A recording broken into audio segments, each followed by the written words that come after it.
Hello, in this video I'm gonna show you how to capture your room in PICO for Ultra for more immersive experience.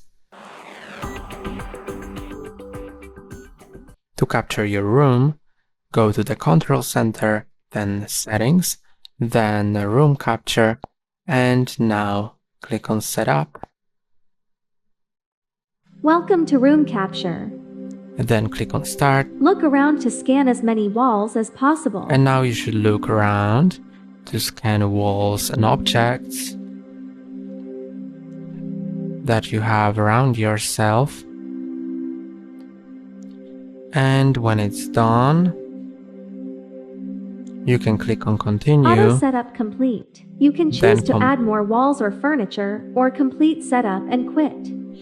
Then you can add more furniture or just click on Complete.